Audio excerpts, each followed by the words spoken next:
주님의 이름으로 기도합니다. 아멘.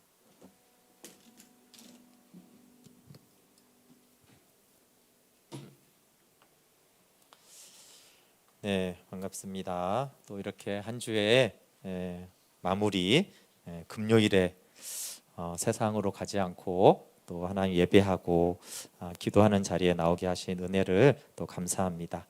네, 오늘은 순전한 기독교 13번째고요. 이제 막바지로 가고 있는데 오늘 삼위 하나님이 성취하신 복음을 누리라. 그래서 또 삼위일체 하나님에 대해서 그리고 그 복음에 대해서 좀 다루려고 합니다. 네, 우리 꼭 기억했으면 하는 것들. 네, 안 넘어가네요. 네. 좀 복습하고 순전한 기독교가 남아도 계속 복습한 것들은 저희들이 좀 기억에 두면 좋겠습니다. 네, 됐습니다. 네, 우리가 항상 교만에 대해서 항상 기억하면 좋겠어요. 정말 가장 핵심적이고 궁극적인 악은 항상 교만이다. 그리고 이 악에 비하면 다른 악은 세 발의 피와 같다. 그래서 내가 신앙생활을 한다고 하면서 스스로 선하게 여기거나 남보다 더 낫다고 여길 때 하나님이 아니라 확실히 악마를 따르고 있는 것이다. 그러면 어떤 게 바르냐 하면 하나님 앞에서 우리는 항상 하찮고 더러운 존재로, 더 좋은 것은 우리 자신을 잃어버리는 것이죠. 우리 자신을 의식하지 않고 하나님만 거하시고 하나님만 바라볼 수 있는 그 상태가 가장 겸손하고 하나님과 연합된 상태입니다. 그리고 고차원적인 믿음은 우리가 완전히 파산했음을 발견한 후에 대두됐는데, 내가 완전히 파산했다는 건 우리한테 슬픈 소식 같지만 그때야 우리 안에 그리스도가 사시고, 그러면은 안달하지 않으면서 주님이 나를 통해서 일하시도록 우리가 하게 된다고 그랬어요. 그래서 오히려 우리가 파산할 때 우리가 낙심하는 게 아니라 하나님 겸손한 주님과 연합이 되게 하여 달라고 기도할 때입니다. 그리고 이제 진짜 기독교 서적은 그리스도가 하나님의 아들이고 그를 믿는 자들은 하나님의 아들이 된다는 내용이라고 그랬어요. 그래서 초대 교회의 신앙 경험이 성경에도 나와 있지만 초대 신앙의 신앙 경험이 삼위일체 하나님을 고백했다고 그랬어요. 그래서 우리의 신앙생활 속에 삼위일체 하나님이 우리와 함께 하신다라는 것이 우리가 신앙으로 고백되고 경험되는 삼위 하나님에 대한 고백이어야 되고, 정말 하나님을 알 수 있는 곳은 하나님을 서로에게 보여주는, 그것이 교회죠. 교회는 단순히 모여서 그냥 하나님을 예배하는 것을 넘어서서 서로에게 그리스도를 나타내고 보여주는 곳입니다. 그리고 지난주에 이제 시간에 대해서 초월하시는 하나님에 대해서 다루었어요. 그래서 하나님께서는 모든 순간이 언제나 현재라고 그랬어요. 그 언제나 현재라는 것은 하나님이 시간 밖에 시공간을 초월하여 계신 분으로 생각하는 것이고, 그것이 우리에게 적용할 때는 하나님은 나 한 사람을 돌볼 시간이 영원 무궁하도록 충분하시다라는 것이라고 했고, 하나님은 우리가 내일 하는 일을 예견하는 게 아니고 어떻게 한다고 그랬어요? 내일 하는 일을 지금 보고 계신다고 그랬죠. 항상 지금이에요. 지금 보고 계시는 것이지 내일 일을 점쟁이처럼 알아맞추는 것이 아니고 내일 일을 정해놓은 것이 아니라고 그랬어요. 그러면서 제가 좀 추가적으로 좀 과학에 대해서 좀 나누었습니다. 특수 상대성 이론은 광속이 불변한다고 그랬잖아요, 그렇죠? 그래서 기준이 빛이라고 그랬어요. 시공간이 아니고, 그래서 우리도 시공간이나 이 세상이 아니라 빛이신 예수 그리스도가 돼야 된다고 그랬고, 시간은 느려지고 길이가 줄어든다고 그랬어요.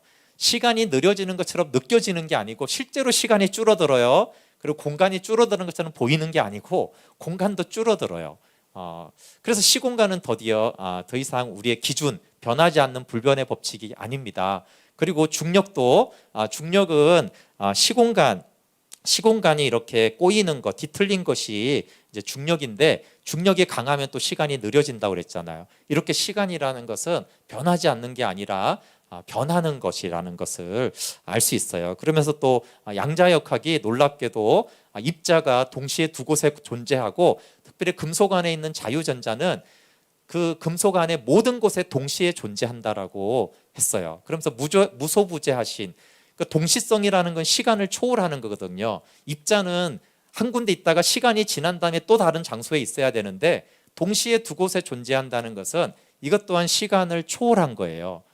그래서 이렇게 이미 과학계 안에도 시간이 이렇게 시간을 초월하는 시간의 흐름을 넘어서는 개념이 이미 많이 발달이 되었고, 특히 과학이 상식을 벗어나면서 발달했다고 그랬잖아요.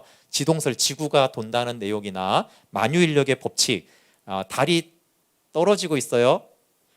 만유인력의 법칙은 달이 떨어지고 있는 거예요. 달이 떨어지고 있는데 돌기 때문에 안 떨어지는 것처럼 보이는 것이지, 그 달이 떨어지고 있다라는 것이 이제 만유인력 법칙이 말하는 거예요.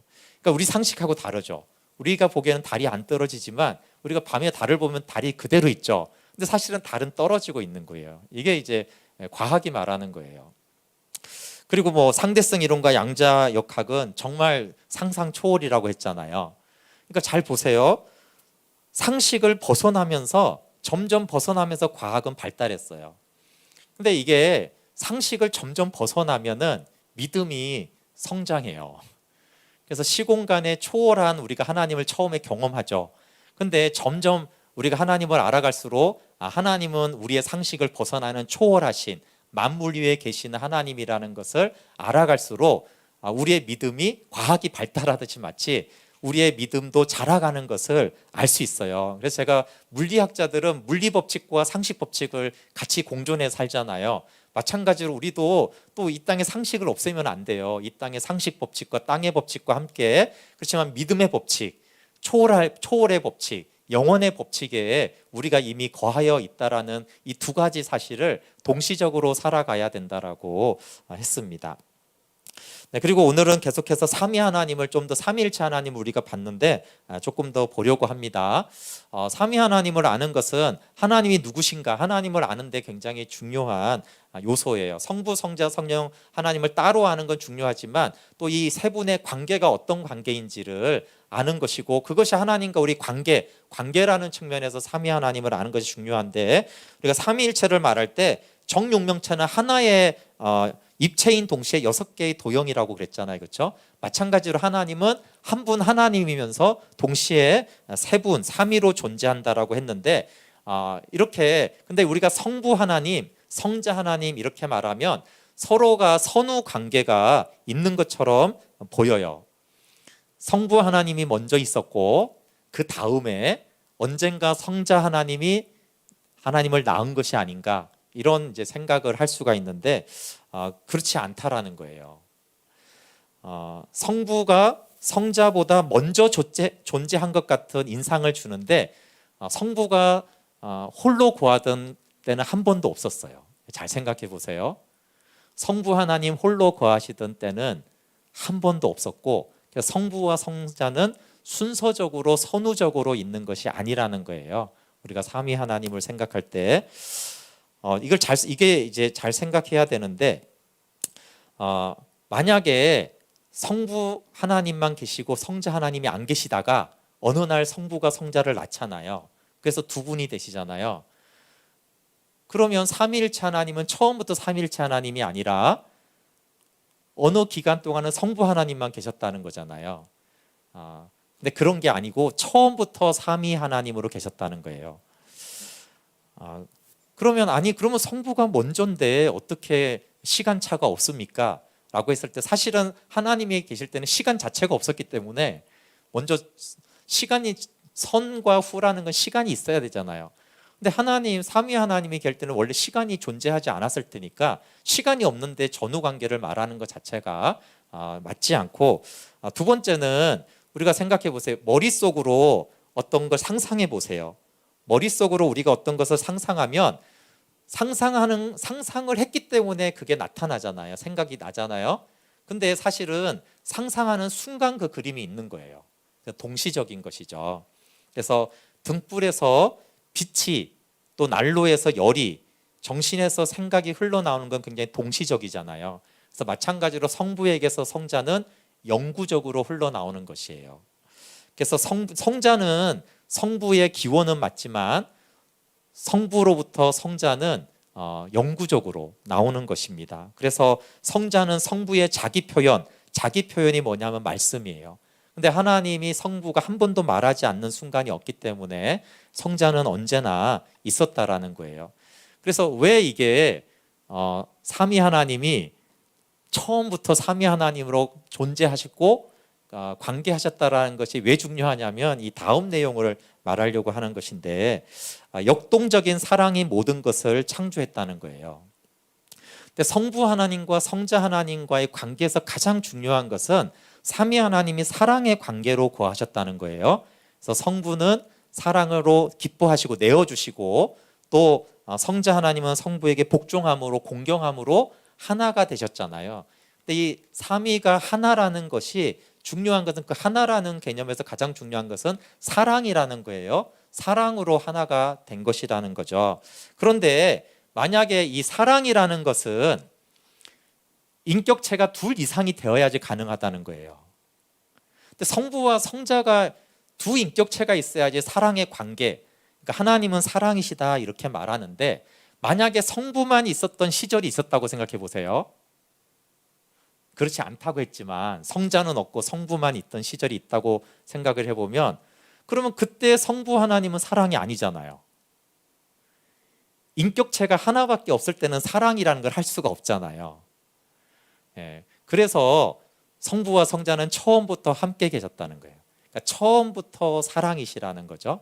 그 처음도 없지만 우리 언어로 처음이라고 말한다라면 성부와 성자는 처음부터 사랑이셨다라는 거예요. 그래서 사랑이 아니다가 성자를 낳은 다음에 하나님이 사랑하는 사랑의 하나님이 된 것이 아니고, 그분의 본질이 두 인격이 있어야 되기 때문에 사랑이라는 거예요. 그래서 하나님이 한 분이시라면 세상이 창조되기 전까지는 사랑이셨을 수가 없어요. 그래서 한 분 하나님이 되어지면은 삼위 하나님이 아니고 그러면은 사랑일 수가 없어요. 근데 우리가 창조할 때, 창조는 능력이지만 우리에게 창조가 너무 아름답고 좋은 거는 사랑의 하나님이 창조했기 때문에 그래요. 만약에 사랑이시 않은 하나님이 이 세상을 창조하고 우리를 창조했으면 우리는 좀 섬뜩하잖아요. 큰일 났잖아요. 근데 처음부터 삼위로 거하시고 내어줌과 복종으로 사랑으로 관계하셨던 그 삼위 하나님이 사랑의 활동성, 역동적인 사랑 안에서 모든 것을 창조하기 시작했다라는 거예요. 그러니까 창조는 아름다울 수밖에 없죠.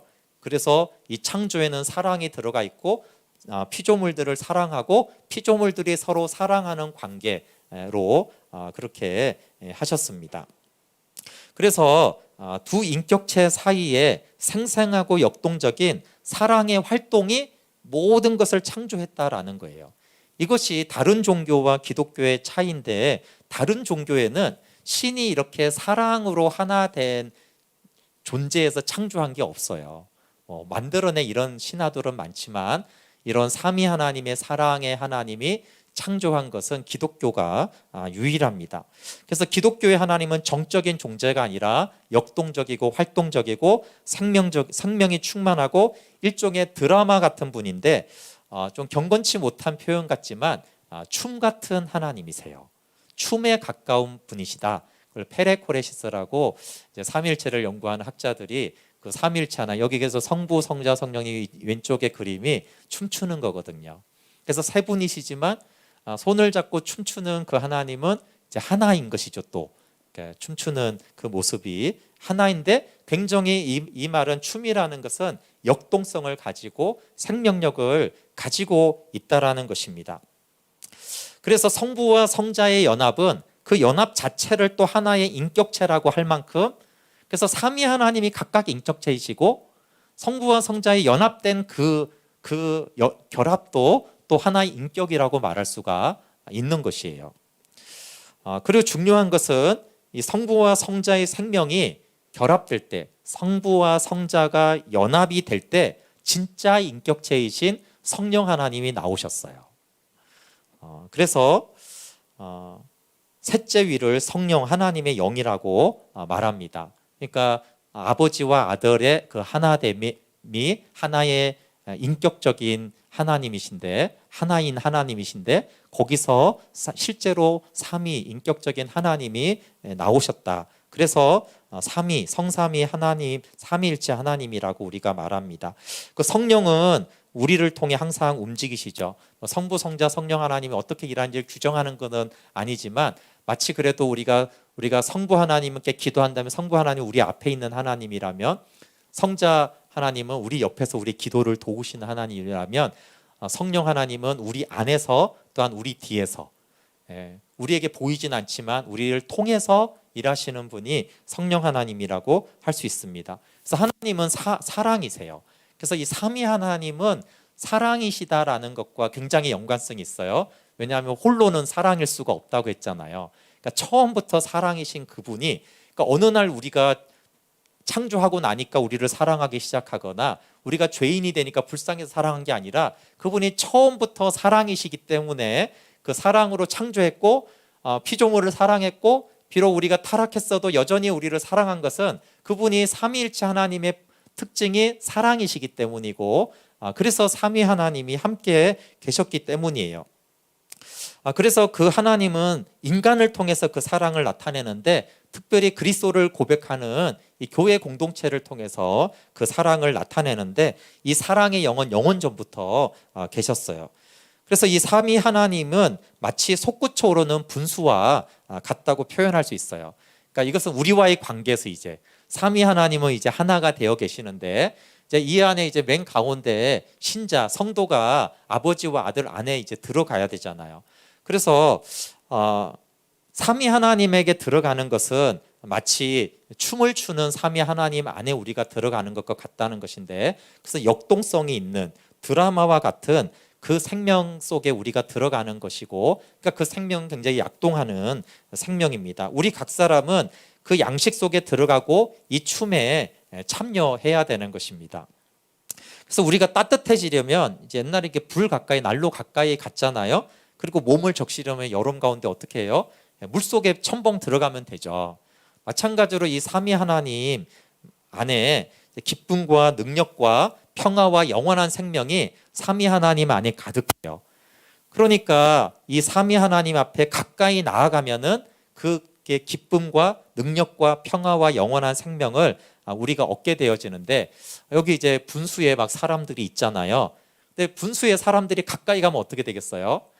거리에 따라서 분수에 뭐 물을 약간만 튀기든가 그러다가 정말 그 아이들은 들어가잖아요. 그러니까 분수 안으로 확 들어가면 어떻게 돼요? 그 분수의 물에 완전히 젖듯이. 근데 또 분수에서 우리가 멀어질 수도 있어요. 그러니까 삼위 하나님은 마치 기쁨과 능력과 영원한 생명이 솟아나는 분수와 같은데, 거기에 우리가 가까이 다가가면 그 기쁨과 평안과 생명이 가득하기 때문에 거기에 우리가 적셔지고 그 안으로 들어가면은 우리는 그 안에 푹 잠기는 것이죠. 그래서 하나님과 연합한 사람이 어떻게 영원히 살지 않을 수가 있겠어요? 저 안에 들어가면은 당연히 영원히 살게 되고, 그런데 저 분수로부터 만약에 멀리 떨어지면은 물기가 하나도 안 오잖아요. 그러니까 당연히 너무나 메마를 수밖에 없고, 평안과 기쁨과 능력이라고는, 영생이라고는 하나도 없게 되는 것이죠. 그래서 삼위일체 하나님이 사랑으로 교제하시는데, 그것은 우리가 다가오게 하신 분수처럼 늘 솟아나는 그곳에 우리를 초대하는 거예요. 그 초대하는 것이 이제 예수님의 십자가를 통해서 우리가 그 분수로 나올 수 있게 하신 것이죠. 그래서 저 분수로 들어가는 것, 그것이 이제 삼위 하나님과 연합이 되는 것인데, 어떻게 하나님과 연합할 수 있는가? 어떻게 해야 삼위 하나님의 생명 속에 들어갈 수 있는가? 네, 간단하지만 매우 어렵기도 하죠. 그것은 하나님 뜻대로 하십시오라고 나를 온전히 하나님께 맡겨드릴 때, 그때 그리스도의 생명에 우리가 동참하게 됩니다. 그러면 우리가 만들어진 생명인데 우리가 태어난 하나님의 자녀가 되는 것이고, 예수님의 생명에 우리가 동참하면서 우리도 하나님의 아들이 됩니다. 그러니까 우리가 하나님의 아들이 되면 아들이 아버지를 사랑했듯이 우리도 하나님을 사랑하게 돼요. 그러면 또 성령님이 우리 안에서 기쁘게 역사하십니다. 그래서 예수님이 왜 오셨냐 하면, 왜 십자가에 죽으시고 부활하셨냐 하면, 이 생명을 하나님, 저 삼위 하나님께 들어갈 수 있도록 좋은 의미에서 전염시키도록 이 땅에 오신 것이죠. 요즘 코로나 바이러스가 델타 변이가 전염이 잘 된다고 하는데, 예수님은 그렇게 아들의 생명을 전염시키기 위해서 우리에게 오신 거죠. 예수님에게 있던 그 아들의 생명이 우리가 그분을 받아들이면 그분이 우리와 함께 하는 것입니다. 그러면 이제 근데 우리가 이제 타락한 다음에 그 생명을 받아들였기 때문에 바이오스와 조회가 함께 있어요. 바이오스는 앞에서 자연적인 생명이라고 그랬고 조회는 영적인 생명이라고 했어요. 그래서 같은 생명이라는 단어를 쓰니까 사실 이게 너무나 다른데 같은 생명이라는 쓰니까 좀 이제 순전한 기독교에서는 좀 다르게 쓰고 싶다. 그래서 우리의 자연적인 생명은 바이오스고 영적인 생명을 조회라고 한다고 했잖아요. 만물 위의 생명과 만물 안에 쇠퇴하는 생명과 영구하고 이 모든 만물을 존재하게 만든 생명이 조회라고 그랬어요. 근데 지금은 이 조회와 바이오스가 사실은 적대 관계에 있는 것이 안타까운 일이죠. 그래서 이 바이오스, 자연적인 생명은 자기 중심성이 특징이에요. 그래서 이 우리가 자아라고 부르는 이것은 자기 중심성이 특징입니다. 그러다 보니까 남들이 자기를 다 칭찬해 줘야 되고 막 박수를 쳐줘야지만 좋아하고 그 정도면 다행인데 다른 사람을 이용하고 착취해서 자기가 잘 되려고 해요. 그리고 또 한 가지가 있는데 혼자 있는 것을 좋아해요. 안 그런데 이런 사람도 있죠. 그냥 무조건 혼자 있는 것이 아니고요. 자기보다 더 잘나거나 강하거나 높은 사람들과 같이 있는 걸 싫어해요. 상대적으로 자기를 왜소하게 만드는 존재가 있으면 그런 사람들이랑 있기를 싫어합니다. 그래서 여러분 모임을 하게 되어지면 나보다 잘난 사람 있잖아요. 나보다 돈 많은 사람, 나보다 이쁜 사람, 나보다 똑똑한 사람, 나보다 뭐 집안이 나은 사람, 그러니까 나보다 좋은 사람이 있으면 거기가 싫은 거예요. 그래서 그런 의미에서 혼자 있는 것을 좋아하죠. 물론 나보다 못난 사람, 나보다 찌질한 사람이 하고 있는 거는 괜찮아요. 내가 잘났으니까. 그런 의미에서 자기 부인이 필요하고 성도가 함께 한다라는 것은 그래서 겸손이 필요해요. 우리가 함께 하기 위해서는 나보다 잘난 사람을 인정하고 나보다 뭔가 나를 왜소하게 만드는 것을 나를 겸손하게 만드는 것이구나 이렇게 받아들이지 않으면 사실은 교회는 함께 모이는 곳인데 함께 하기를 바이오스는 존재적으로 싫어해요. 나보다 못한 찌질이들만 있어야지 그 모임에 가는 걸 좋아하지. 그래서 이 바이오스는 혼자 있는 걸 좋아하고요. 그래서 물론 이 시대가 이제 혼자 있는 걸 이제 많은 시대인데 좀 분별할 필요가 있어요. 물론 어떤 사람은 합당한 이유로 혼자 있지만 이런 이유로 이제 나는 이제 홀로족으로 살겠다라고 관계하지 않고 특별히 이제 교회에서도 뭐하러 관계를 하느냐라고 했을 때 사실은 하나님이 교회 모임을 말할 때는 자기 부인을 말하는 거예요. 낮아짐. 우리는 함께 있기를 싫어하는 존재인데 근데 함께 있어라라고 하는 것은 자기를 부인하는 의미가 있기 때문에 자기를 추구하라고 교회에서 모여서 높아지고 자기 자랑하라고 하는 것이 아니라 자기를 부인하고 나보다 더 잘난 사람 앞에서 겸손을 배울 수 있는 그리고 그리스도를 나타내라고 하는 것입니다. 그래서 이 바이오스는 자연적 생명은요 교회 공동체가 되기가 매우 어려워요. 그래서 혼자 있기를 좋아하고 모이면 상처 주고 상처받는 이런 일들만 이제 반복하는 것이 이 바이오스고 조회는 그렇지가 않죠. 그래서 이 바이오스는 지저분하게 자란 사람이 목욕을 싫어하듯이 바이오스는 조회를 굉장히 싫어해요. 왜냐하면 조회에게는 빛나는 빛과 공기가 있거든요. 그래서 자연적 생명은 영적 생명에게 일단 붙잡히면 자기 중심성과 이 아집을 다 내려놓아야 된다라는 것을 알고 있기 때문에 바이오스는 끈질기게 이런 사태를 피해 보려고 이를 악물고 조회하고 싸우고 있어요. 계속 난 잘난 체 하고 싶어. 나는 내 마음대로 하고 싶어.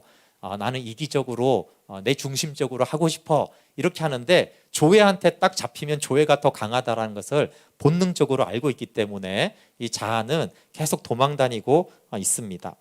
마치 여기 양철 병정 장난감이 있는데 이 양철 병정 장난감을 실제로 사람으로 만들어주면 굉장히 좋은 거잖아요. 근데 저 양철이 사람이 되려면 저 양철이 인간의 살과 피부가 만들어져야 되는데 근데 저 장난감 입장에서는 먼저는 양철을 망가뜨리는 것처럼 느껴지기 때문에 자기를 공격하는 걸로 느껴진단 말이에요.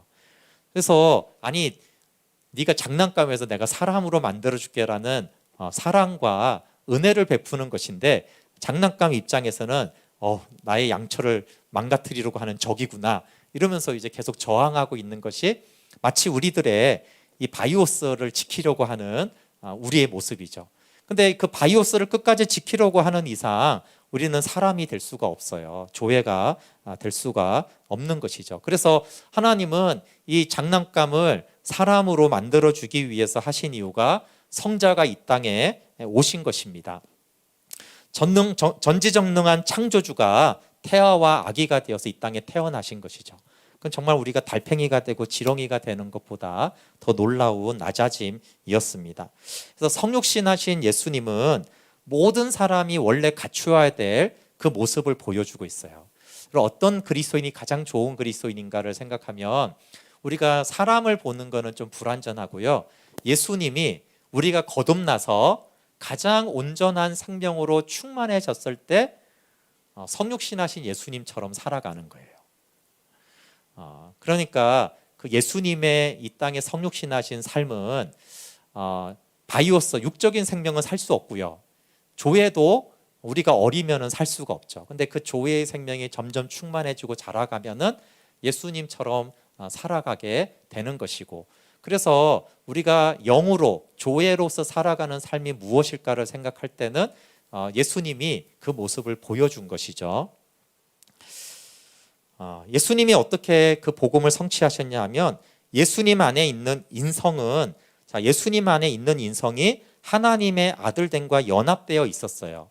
그래서 그는 이렇게 죽임을 당한 후에, 어떤 의미에서는 날마다 죽임을 당한 후에 다시 살아나셨어요. 여기 한 번 십자가의 죽으심과 부활이 또 어떤 의미에서는 날마다 죽었어요. 날마다 그분은 가난과 오해와 배신과 학대와 고문과 처형을 당한 후에 그분은 살아나셨잖아요. 그때 하나님만 살아난 것이 아니라 하나님 안에 있었던 사람들도 살아났습니다. 그래서 우리는 처음으로 예수 그리스도처럼 영생을 가지게 되었어요. 이 부분, 예수님이 날마다 죽임을 당한 후에 살아나셨다라는 것을 우리가 체험적으로 고백한, 바울이 고백한 본문은 빌립보서 3장 10절 12절이라고 볼 수가 있어요. 내가 그리스도와 그 부활의 권능과 그 고난의 참여함을 알고자 하여 그의 죽으심을 본받아 어떻게 해서든지 죽은 자 가운데서 부활에 이르려 하노니, 내가 이미 얻었다 함도 아니요 온전히 이루었다 함도 아니라 오직 내가 그리스도 예수께 잡힌 바 된 그것을 잡으려고 달려가노라. 그래서 여기서 바울이 3장 10절에 그 고난의 참여함을 알고자 하여, 예수님이 날마다 죽고 날마다 부활하신 그런 삶을 사셨는데, 우리도 그 고난에 참여하면 우리도 가난과 배신과 오해와 학대와 고문과 처형으로 죽임을 당하면 그분과 함께 다시 부활하게 되는 거죠. 또 고린도후서 4장 10절 11절도요. 우리가 항상 예수의 죽음을 몸에 짊어짐은 예수의 생명이 또한 우리 몸에 나타나게 하려 함이라. 우리 살아있는 자가 항상 예수를 위하여 죽음에 넘겨짐은 예수의 생명이 또한 우리 죽을 육체에 나타나게 하려 함이라. 그래서 우리가 항상 예수의 죽음을 몸에 짊어진다는 것은 예수님의 그 가난과 오해와 배신을 우리가 받아들이고 그 예수 그리스도를 바라볼 때 우리도 죽고 주님과 함께 다시 새 생명으로 일으켜 주신다라고 말씀하고 계세요. 그러면 그리스도의 이 죽음이 우리에게 끼친 효력은 무엇이냐면, 예수 그리스도는 하나님이시잖아요, 그렇죠? 그러니까 하나님의 죽음은 당연히 모든 인류에게 영향을 끼치게 돼 있어요. 하나님의 죽음이 모든 인류에게 영향을 끼치고도 남는 죽음이죠. 그래서 예수님의 죽음, 그분의 죄를 담당함은 모든 인류의 죄와 모든 인류의 사망을 담당하신 죽음이었어요. 그래서 모든 사람들에게, 모든 인류에게 이 죽음의 그 효력은 발휘가 되었습니다. 그래서 우리가 하나님의 아들이 되는, 바이오스가 조회로 바뀌는 이 일이 이미 우리에게 일어났고, 그것을, 그 구원을 각자가 받아들이면 하나님이 그 일을 이루십니다. 어떻게 이루시냐? 그거는 우리가 하는 일이 아니고 영적 생명으로 충만히 차 있는 예수 그리스도, 하나님이시면서 인간이신 그리스도에게 우리 자신을 드리기만 하면 그가 우리를 위해 우리 안에서 그 일을 행하실 것입니다. 이 말은 막연해 보이지만 정말 맡긴다라는 그 한마디에 하나님이 일하세요. 한 2, 3주 전에 우리 정석광 선교사님이 말씀을 전했죠. 그때 간증을 할 때 이렇게 했어요. 자기가 무슨 집회도 아니고 혼자 한탄 속에서 여자친구에게 버림받고 죽고 싶고 낭망이 됐는데, 그래서 교회 가서 너무 힘들어서 그냥 앉아 있는데 그 앞에 사형리가 보였다고 그랬어요. 그렇죠? 근데 자기가 자기 의지로 하나님께 나를 드립니다, 맡깁니다, 내 삶의 내 마음의 주인이 되어 주십시오라고 자기가 진실로 기도했다고 그랬어요. 근데 그 시간이 굉장히 짧죠. 그런데도 불구하고 내 마음의 내 중심의 운전자를 나에서 예수 그리스도로 바꿉니다, 주님께 맡깁니다라고 했잖아요. 근데 맡긴다라는 그 고백에서 그때부터 달라졌다고 그랬잖아요. 자기가 인생의 목적도 비전도 군생활하는 모든 태도가 달라졌다고 그랬어요. 그러니까 내가 나를 바꾸는 게 아니라 내가 진실한 마음으로 내 마음을 하나님께 드리고 맡기고 하나님 뜻대로 하십시오, 내 마음의 주인이 되어 주십시오, 예수님을 주인으로 받아들입니다라고 했을 때, 그때 나머지 일은 다 하나님이 예수 그리스도가 하세요. 그러니까 복잡하고 어려운 일은 다 주님이 하시죠. 우리는 내 마음을 열고 그것을 맡겨드리는 그것을 하는 거죠. 네. 그러니까 우리는 운전을 못해도 돼요. 키를 딱 드리면 되죠. 그럼 그분이 운전을 너무나 잘 하시니까 우리를 운전해 가시는 거죠. 그 생명길로 가는 그 모든 일들은 주님이 하십니다. 복음을 설명하는 내용들은 굉장히 다양해요. 그리고 순전한 기독교가 정말 탁월한 책인데 좀 안타까운 것은 이 복음에 대한 설명이 좀 작아요. 물론 이제 분량을 생각하면 어떻게 예수님과 연합되는가, 어떻게 주님이 일하시는가를 설명하기에는 분량이 적을 수밖에 없어요. 그래서 굉장히 핵심적인 내용만 좀 하는데 이 부분은 좀 아쉬운 부분이긴 해요. 그래서 여러분 로드십이나 복음학교 십자가의 비밀 연합 이걸 좀 참고하시면 예수님의 죽으심과 부활이 우리와 어떤 관계가 있는지를 좀 더 알 수 있을 것 같아요. 그래서 순전한 기독교가 2000년간 내려온 가장 핵심적인 기독교의 핵심적인 복음의 내용들을 다루고는 있는데, 분량상 심지어 이렇게 그 안에서도 이렇게 하고 있어요. 설명은 되게 다양하니까 마음에 드는 설명을 받아들이고 핵심은 그 하나님께 나를 맡기면 된다. 그래서 이 메시지를 듣고 그 하나님께 맡기든 저 메시지를 저 설명을 듣고 그렇게 주님이 나하고 일하셨구나, 그래서 나를 하나님께 드리든 그렇게 하면은 하나님이 우리에게 영원한 생명을 주신다라고 하면서 사실 그 생명은 그냥 그 설명은 좀 생략을 했어요. 그래서 근데 사실 이 부분은 그냥 생략하기에는 너무 중요한 부분이기 때문에 복음을 더 깊이 아는 부분을 하시면 좋겠고요. 어쨌든 그 복음을 얘기하면 두 가지 측면의 십자가를 우리가 만나야 되는데, 그래서 먼저는 나를 위한 십자가예요. 나를 위한 십자가. 창조주 하나님이 나의 죄를 위해서 나의 죄를 대속하셨구나. 그래서 주님이 그 보혈을 흘려 주심으로 내 죄가 사해졌구나. 이것이 이제 로마서 앞부분에 5장 전까지의 내용이라고 할 수 있는데요. 로마서 5장부터 6장으로 쭉 가면서 하는 내용들은 이제 나를 위해 죽으신 십자가를 말하지 않고 나와 함께 못 박힌 예수 그리스도를 말하세요. 그래서 내가 죽은 십자가죠. 예수님과 함께 내가 십자가에 못 박혔다라는 것을 이제 강조하고 있어요. 그래서 우리가 십자가를 아는 두 방면은 십자가는 나를 위한 하나님의 사랑이었구나, 내 죄를 위한 십자가였구나. 그리고 또 하나는 내가 예수님과 함께, 예수님이 2000년 전 십자가에 못 박힐 때 나도 그분과 함께 십자가에 못 박혔다라는 것이고, 제가 이제 복음학교를 할 때 고린도후서 5장 21절로 엄청나게 길게 자세하게 좀 설명을 하는데, 하나님이 죄를 알지도 못하신 이를 우리를 대신하여 죄로 삼으신 것은 우리로 하여금 그 안에서 하나님의 의가 되게 하려 하심이라. 핵심은 그거예요. 여러분, 예수님은 죄를 알지도 못하는 거룩한 분인데 십자가의 예수님은 죄예요. 죄덩어리예요. 그러면 왜 십자가 예수님은 죄인가? 라고 했을 때 바로 나와 연합돼서 죄인인 나를 품으셨기 때문에 그분이 죄가 됐다라는 거예요. 나와 만약에 분리가 됐다라면 예수님은 죄가 될 수가 없어요.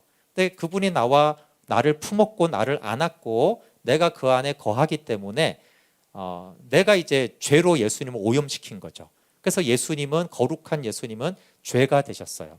그래서 죄의 삭선 사망이기 때문에 죄가 되신 예수님은 죽임을 당한 것이죠. 그것이 이제 내가 예수님과 함께 십자가에 못 박혔다라는 내용입니다.